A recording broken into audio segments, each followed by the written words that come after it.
റോമ 14:17 പറയുന്നു, for the kingdom of God is not a matter of eating and drinking, but it is of righteousness, peace and joy of the Holy Spirit. ദൈവരാജ്യം എന്നത് നീതിയും സമാധാനവും പരിശുദ്ധാത്മാവിലുള്ള സന്തോഷവുമാണ്.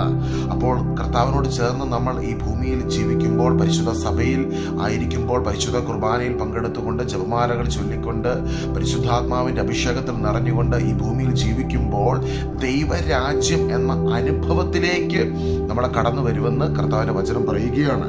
Kingdom of God is not of eating and drinking, but it is of righteousness, peace and joy of the Holy Spirit. 3 കാര്യങ്ങളാണ് ദൈവം തരുന്ന നീതി.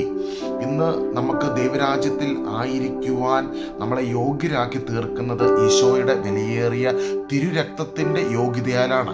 ഈശോയുടെ രക്തം കൊണ്ട് നമ്മുടെ പാപങ്ങൾ കഴുകുന്നു, ദൈവത്തിന്റെ നീതീകരണം നമ്മളിലേക്ക് കടന്നു വരുന്നു. ഈശോ പറഞ്ഞു, ഞാൻ നിങ്ങൾക്ക് എൻ്റെ സമാധാനം തരുന്നു, അത് ലോകം തരുന്നത് പോലെയല്ല. അപ്പോൾ ലോകത്തിന് തരുവാൻ കഴിയാത്തൊരു സമാധാനം ഈശോയിൽ വിശ്വസിക്കുമ്പോൾ നമ്മുടെ ഉള്ളിലേക്ക് കടന്നു വരികയാണ്. ഇന്ന് എത്ര വലിയ പ്രശ്നങ്ങളിലൂടെയാണ് നിങ്ങൾ കടന്നു പോകുന്നതെങ്കിലും ഈശോയെ എൻ്റെ ഹൃദയത്തിലേക്ക് അവിടുത്തെ സമാധാനം തരണമേ എന്ന് പ്രാർത്ഥിക്കുമ്പോൾ കർത്താവിൻ്റെ വചനം ഉറപ്പു തരുന്നു, ഈ ലോകത്തിന് തരുവാൻ കഴിയാത്ത സമാധാനം അവിടുന്ന് നമ്മുടെ ഹൃദയങ്ങളിലേക്ക് തരുന്നു. അപ്പോൾ ഈശോയുടെ രക്തം കൊണ്ട് വിശുദ്ധീകരിക്കപ്പെട്ട ഒരാത്മാവിലേക്കാണ് പരിശുദ്ധാത്മാവിന്റെ സാന്നിധ്യം കടന്നു വരുന്നത്. പരിശുദ്ധാത്മാവിന്റെ സാന്നിധ്യം കടന്നു വരുമ്പോഴാണ് സ്വർഗീയമായ ഈ ഒരു സമാധാനത്തിലേക്ക് ദൈവം നമ്മളെ വഴി നടത്തുന്നത്. ഗലാത്യക്കാർക്ക് എഴുതിയ ലേഖനം അതിന് 5-ാം അധ്യായത്തിൽ പറയുന്നുണ്ട്, walk by the Holy Spirit, പരിശുദ്ധാത്മാവിൽ നിറഞ്ഞ് ജീവിക്കുവിൻ. ഗലാത്യക്കാർക്ക് ലേഖനം 5-ാം അധ്യായം അതിന്റെ 16-ാം വാക്യത്തിൽ പറയുന്നു, walk by the Spirit, live by the Spirit and you will certainly not gratify the desires of the flesh. അതായത് നമ്മുടെയൊക്കെ മനസ്സിന്റെയും ശരീരത്തിന്റെയും ആഗ്രഹങ്ങൾ അതിനെ ഓവർകം ചെയ്യണമെങ്കിൽ പരിശുദ്ധാത്മാവിൽ നിറഞ്ഞ് ജീവിക്കണം എന്ന് ഗലാത്യ 5:16 പറയുന്നു. അപ്പോൾ ഈ ഭൂമിയിൽ ഈശോയോട് ചേർന്ന് നമ്മൾ ആയിരിക്കുമ്പോൾ പരിശുദ്ധാത്മാ അഭിഷേകത്തിൽ നമ്മൾ നിറയണമെന്ന് ദൈവം ആഗ്രഹിക്കുകയാണ്. പരിശുദ്ധാത്മാവിന്റെ അഭിഷേകത്തിൽ നമ്മൾ നിറയുമ്പോഴാണ് നമുക്ക് ഈശോയുടെ സാക്ഷിയായി തീരുവാൻ നമുക്ക് സാധിക്കുന്നത്.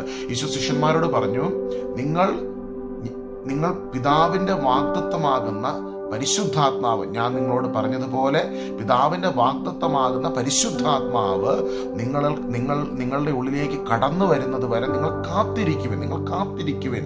അപ്പോസ്തല പ്രവൃത്തികൾ 1-ാം അധ്യായം 8-ാം വാക്യത്തിൽ പറയുന്നു, പരിശുദ്ധാത്മാവ്, ഈശോ പറയുകയാണ് ശിഷ്യന്മാരോട്, പരിശുദ്ധാത്മാവ് നിങ്ങളുടെ മേൽ വന്നു കഴിയുമ്പോൾ നിങ്ങൾ ശക്തി ലഭിച്ച് ജെറുസലേമിലും സമരിയായിലും ലോകത്തിന്റെ അതിർത്തികൾ വരെ എൻ്റെ സാക്ഷികളാകും. പ്രിയമുള്ളവരെ, പരിശുദ്ധാത്മാവിന്റെ ശക്തി നമ്മളിലേക്ക് കടന്നു വരുമ്പോഴാണ് നമുക്ക് യേശു ക്രിസ്തുവിന് സാക്ഷികളായി തീരുവാൻ സാധിക്കുന്നത്. ഈശോയുടെ ശിഷ്യനാകുന്ന പത്രോസിനോട് ഈശോ പറഞ്ഞു, പത്രോസിനോട് പറഞ്ഞു, ശിമയോനെ, നീ എന്നെ കോഴി കൂവുന്നതിന് മുൻപ് 3 തവണ തള്ളിക്കളയും. ഓർത്തു നോക്കണം, ശിമയോൻ പറയുന്നുണ്ട് കർത്താവിനോട്, കർത്താവ് നിനക്ക് വേണ്ടി മരിക്കുവാനും കാരാഗൃഹത്തിൽ പോകാനൊക്കെ ഞാൻ തയ്യാറാണ് എന്ന് പറഞ്ഞവനെ നോക്കി ഈശോ പറയുകയാണ്, നാളെ കോഴി കൂവുന്നതിന് മുൻപ് നീ 3 തവണ എന്നെ തള്ളിക്കളയും കേട്ടോ. പിറ്റേ ദിവസം ഈശോ ക്രൂശിക്കപ്പെടുവാൻ അവർ ബന്ധനസ്ഥരായി ഈശോനെ കൂട്ടിക്കൊണ്ട് പോകുമ്പോൾ 3 തവണ പത്രോസ് ഈശോനെ തള്ളിക്കളയുകയാണ്. പത്രോസ് പറഞ്ഞു, എനിക്ക് അവന്റെ കൂടെ പോയി അവന് വേണ്ടി രക്തസാക്ഷിയാകും, ഞാൻ ഈശോയ്ക്ക് വേണ്ടി മരിക്കുമെന്നൊക്കെ പറഞ്ഞ അതേ പത്രോസ് തന്നെ 3 തവണ ഈശോനെ തള്ളിക്കളയുകയാണ്. പക്ഷെ ഈ പത്രോസ് പുറത്തുപോയി മനം നൊന്ന് പൊട്ടിക്കരഞ്ഞ അതേ പത്രോസാണ്. ഈ പത്രോസിന്റെ ഉള്ളിലേക്ക് പരിശുദ്ധാത്മാവിന്റെ ശക്തി കടന്നു വന്നപ്പോൾ ഒരു രാത്രിയിൽ ഇതേ പത്രോസ് എഴുന്നേറ്റ് നിന്ന് പ്രസംഗിച്ചപ്പോൾ 3000-ലധികം ജനങ്ങൾ ഈശോയിലേക്ക് കടന്നു വരികയും വിശ്വാസം സ്വീകരിക്കുകയും ചെയ്തു. അതെങ്ങനെ സാധിച്ചു? ഒരു വ്യക്തിയുടെ മുൻപിൽ, ഒരു സ്ത്രീയുടെ മുൻപിൽ പോലും യേശുവിനെ തള്ളിക്കളഞ്ഞ പത്രോസിന് എവിടുന്ന് കിട്ടിയ ധൈര്യം? പരിശുദ്ധാത്മാവ് നൽകി.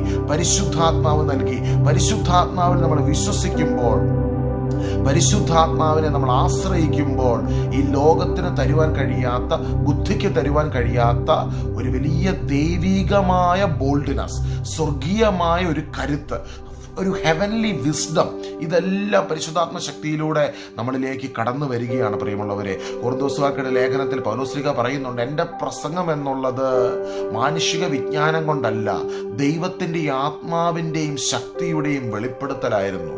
Demonstration of the power of God and holy spirit. ഇന്ന് നമ്മുടെ ശുശ്രൂഷകളെല്ലാം, നമ്മുടെ ജീവിതമെല്ലാം ഈ ദൈവ സാന്നിധ്യത്തിൽ നിറഞ്ഞതായിരിക്കണമെന്ന്, പരിശുദ്ധാത്മ അഭിഷേകത്തിൽ നിറഞ്ഞതാകണമെന്ന് സ്വർഗം ആഗ്രഹിക്കുകയാണ്, ദൈവപിതാവ് ആഗ്രഹിക്കുകയാണ്, പരിശുദ്ധ അമ്മയെ ആഗ്രഹിക്കുകയാണ്.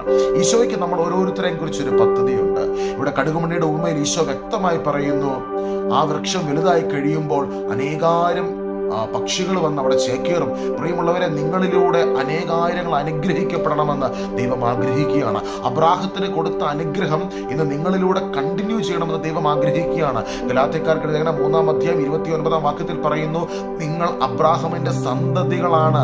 U are the heirs of Abraham. Promise പ്രകാരം, വാഗ്ദാന പ്രകാരമുള്ള അവകാശികളാണ്. അപ്പോൾ അബ്രാഹത്തിന് കൊടുത്ത അനുഗ്രഹത്തിന്റെ ആ നിറവ് നിങ്ങളിലൂടെ, നമ്മൾ ഓരോരുത്തരിലൂടെയും പുറത്തേക്ക് പുറപ്പെടണമെന്ന് ഈശോ ആഗ്രഹിക്കുകയാണ്. എന്തായിരുന്നു അബ്രാഹത്തിന് കൊടുത്ത അനുഗ്രഹം? അബ്രാഹമേ, നീ ഒരു അനുഗ്രഹമായിരിക്കും, നിന്നെ ഞാൻ അനുഗ്രഹിക്കുന്നു, നിന്നിലൂടെ ഭൂമുഖത്തെ സകല വംശങ്ങളും അനുഗ്രഹിക്കപ്പെടും. ഇന്ന് ഈശോയോട് ചേർന്നിരിക്കുന്ന, പരിശുദ്ധ അമ്മയോട് ചേർന്നിരിക്കുന്ന നമ്മൾ ഓരോരുത്തരിലൂടെയും സകലരും അനുഗ്രഹിക്കപ്പെടണമെന്ന് ദൈവം ആഗ്രഹിക്കുകയാണ്. അപ്പോൾ കിങ്ഡം ഓഫ് ഗോഡിൽ നമ്മളെ ആക്കി വെച്ചിരിക്കുന്നതിന്റെ, ഇവിടെ പ്ലേസ് ചെയ്തിരിക്കുന്നതിന്റെ ഉദ്ദേശം, ദൈവത്തിന് നമ്മളിലൂടെ ഈ ഭൂമിയിലുള്ള അനേകരെ അനുഗ്രഹിക്കുവാൻ ദൈവം പദ്ധതിയിട്ടിരിക്കുന്നു. നീ ഒരു അനുഗ്രഹമായിരിക്കും, നിന്നെ ദൈവം അനുഗ്രഹിക്കും, നിന്നിലൂടെ ഭൂമുഖത്തെ സകല വംശങ്ങളെയും അനുഗ്രഹിക്കുവാൻ ഈ തമ്പുരാൻ ആഗ്രഹിക്കുന്നു. പ്രിയമുള്ളവരെ, there is no substitute for you. നിനക്ക് പകരക്കാരനായി ആരുമില്ല. ഈശോ നിന്നെ തെരഞ്ഞെടുത്തതാണ്. You are a chosen vessel of God. ദൈവം നിന്നെ പേര് ചൊല്ലി വിളിച്ചതാണ്. ജെറമ്യാ പ്രവാചകന്റെ പുസ്തകത്തിൽ പറയുന്നു, അമ്മയുടെ ഉദരത്തിൽ ഉരുവാകുന്നതിന് മുൻപേ നിന്നെ ഞാൻ അറിഞ്ഞു. അമ്മയുടെ ഉദരത്തിൽ നമ്മൾ ജനിക്കുന്നതിന് മുൻപേ നമ്മളെ അറിഞ്ഞൊരു ദൈവമുണ്ട്. ആ ഒരു ഭാഗം കൂടെ വായിച്ച് നമുക്ക് പ്രാർത്ഥിക്കാം. പ്രിയമുള്ളവരെ, ജെറമ്യാ 1:4 പറയുന്നു, മാതാവിന്റെ ഉദരത്തിൽ നിനക്ക് രൂപം നൽകുന്നതിന് മുൻപേ ഞാൻ നിന്നെ അറിഞ്ഞു.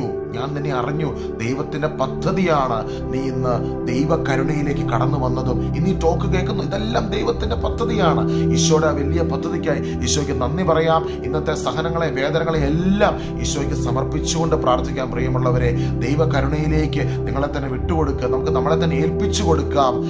വെളിപ്പെടാനിരിക്കുന്ന മഹത്വത്തോട് തുലനം ചെയ്യുമ്പോൾ ഇന്നത്തെ കഷ്ടതകൾ നിസ്സാരമാണെന്ന് നമുക്ക് മനസ്സിലാകുന്നു. റോമാക്കാർക്കെഴുതിയ ലേഖനത്തിൽ പൗലോസ്ലീഹ പറയുമ്പോൾ 8:28 പറയുന്നു, ഇന്ന് നമ്മുടെ ജീവിതത്തിൽ സംഭവിക്കുന്ന എല്ലാം നമ്മുടെ നന്മയ്ക്കായി പരിണമിപ്പിക്കും. All things will work together for good for those who love God. എല്ലാം നന്മയ്ക്കായി പരിണമിപ്പിക്കും. ദൈവം തന്നെ സ്നേഹിക്കുന്നവർക്കായി, നിർണയപ്രകാരം വിളിക്കപ്പെട്ടവർക്കായി സകലതും നന്മയ്ക്കായി പരിണമിപ്പിക്കുന്നു. ദൈവം അനുഗ്രഹിക്കട്ടെ. ഈശോയുടെ രാജ്യത്തിന്റെ ആ വലിയ ദൈവിക നിറവിലും അഭിഷേകത്തിലും ഇന്നേ ദിവസം നമുക്ക് ആയിരിക്കാം. പരിശുദ്ധ അമ്മയോട് ചേർന്ന് പ്രാർത്ഥിക്കാം. നന്മ നിറഞ്ഞ മറിയമേ, നിനക്ക് സ്തുതി. കർത്താവ് അങ്ങയോടുകൂടെ സ്ത്രീകളിൽ അങ്ങ് അനുഗ്രഹിക്കപ്പെട്ടവളാകുന്നു. അങ്ങയുടെ ഉദരത്തിൻ ഫലമായി ഈശോ അനുഗ്രഹിക്കപ്പെട്ടവനാകുന്നു. പരിശുദ്ധ മറിയമേ, തമ്പുരാന്റെ അമ്മയെ, പാപികളായ ഞങ്ങൾക്ക് വേണ്ടി എപ്പോഴും ഞങ്ങളുടെ മരണസമയത്തും തമ്പുരാനോട് അപേക്ഷിച്ചുകൊള്ളണമേ. ആമേൻ. പിതാവും പുത്രനും പരിശുദ്ധാത്മാവുമായ സർവേശ്വരൻ എന്നേക്കും. ആമേൻ. ഈശോ മിശിഹായ്ക്ക് സ്തുതിയായിരിക്കട്ടെ.